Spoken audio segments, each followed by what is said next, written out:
Hello, everyone. This is James Jesso, host of Adventures Through the Mind podcast and YouTube channel, and author of Decomposing the Shadow: Lessons from the Psilocybin Mushroom. I was recently interviewed by Rob Bateman of Adeptus Psychonautica, which is a channel here on YouTube, which I will link to in a card that is popping up right now for you to head over there, check out his channel, and to subscribe to his excellent psychedelic work. And we talked about a number of things, including, the difference between community and culture, psychedelic wise, and what it means to be someone who is a public spokesperson, and thus holds responsibility of leadership inside of psychedelic culture, as well as the value of grief and psychedelics in the grieving process.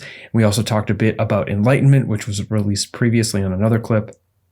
But one of the other questions he asked me was basically about how Adventures Through the Mind came to be. And I thought it was a great sort of I guess like a birth story for any of you who are interested in how I came to start writing start producing the podcast out of my earlier psychedelic journey work back in 2009 and eventually into writing a book, blah, blah, blah. So if you're interested in hearing the sort of background story of how Adventures Through the Mind came to be, this clip tells the story pretty good, I reckon. So please enjoy.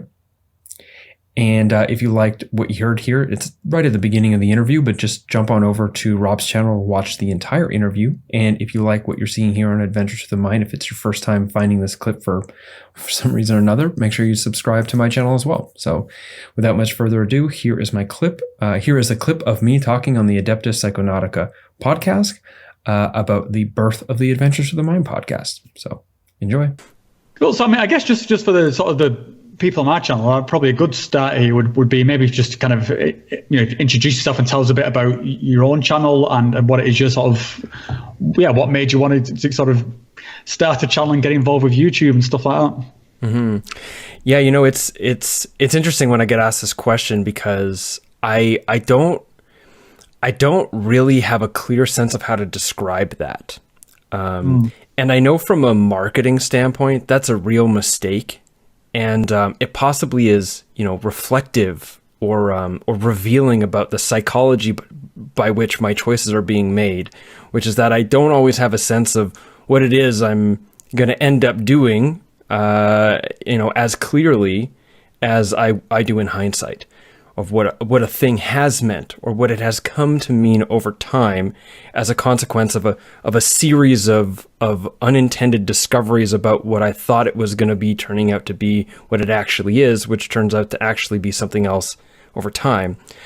So in that sense, I could tell you how I came to produce the channel and some of the things that I think about it now.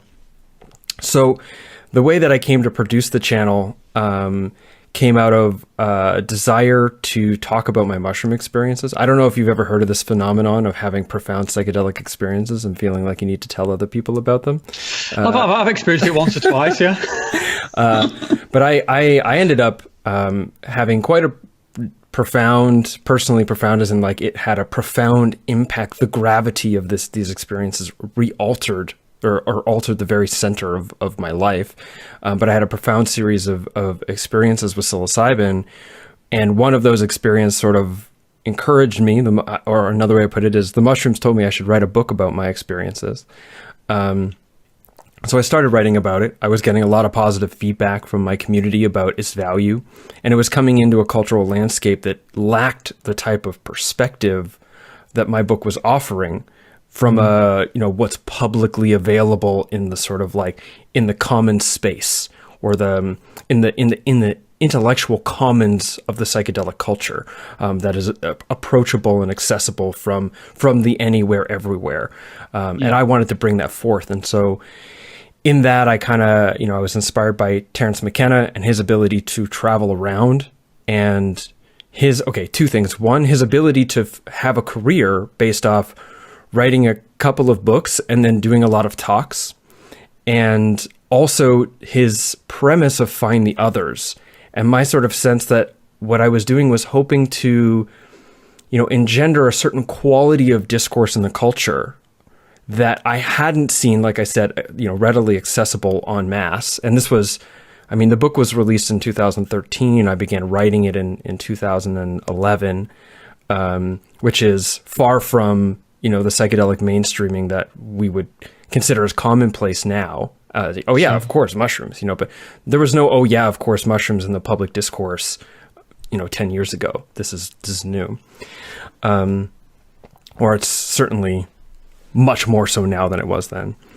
And that I thought I could utilize the book as a way of, like, as an anchoring point. I could use the books and talks as a way of going into a place and inviting a bunch of people to talk about a thing that otherwise they wouldn't be talking about. Otherwise that they wouldn't be sharing with each other because of a number of issues or stigma, fear of, law enforcement, whatever else. Or just not really having a language to talk about their experience, bring them into a centralized space, and then around sort of the artifact of my thinking, which was the book, and the artifact of my thinking, which would be the sort of impact from both a conceptual and also a sort of a social level of people being in the space listening to the talk, I could create cultural spaces for discussion to be had, for people to find the others, essentially. And so I began utilizing the book to do that. I mean, it wasn't entirely altruistic. I wanted to be a writer. I wanted to be successful as a writer. I wanted that to be my full-time gig. I wanted to pay for my life, as in, like, I wanted to have the thing that I did, the what do you do that for the world, be the same thing that I do to bring forth my ability to eat and pay the rent and all the rest. So it wasn't entirely altruistic, but at the time I thought it was maybe more altruistic than it was in hindsight. And that evolved over time. It evolved eventually to the place I was like, okay, now I continue to do that, but that's already now a totally established thing. Psychedelic societies and meetup groups and all the rest. And I thought maybe I could help. The next sort of expression of that might be creating a digital place for it to come in, ongoing conversations.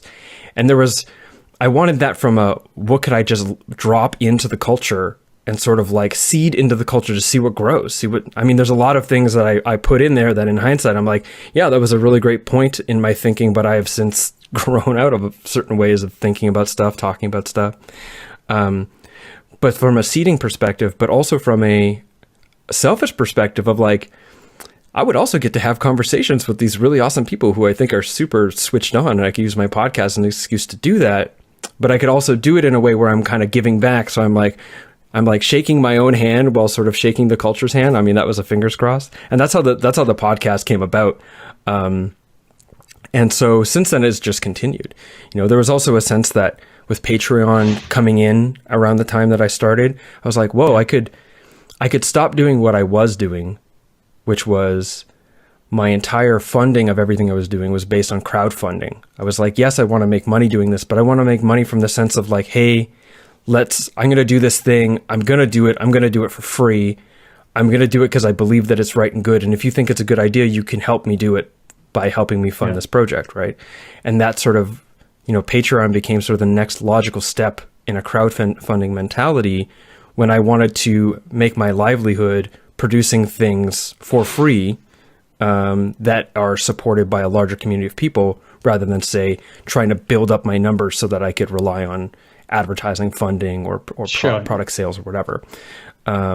And so there was all of that. So in all of that sort of mess of sort of causation, there's some sort of magical thread, maybe like Stephen Herod Buhner Stephen Herod Buhner says around tapping into the secret kinesis of things in order to sort of find that golden thread and sort of follow it as it, like, both weaves and unweaves your life onwards through time. And the podcast is sort of an extension of that, coming straight out of my world being completely upended and regrounded through a series of incredibly intensive psilocybin journeys.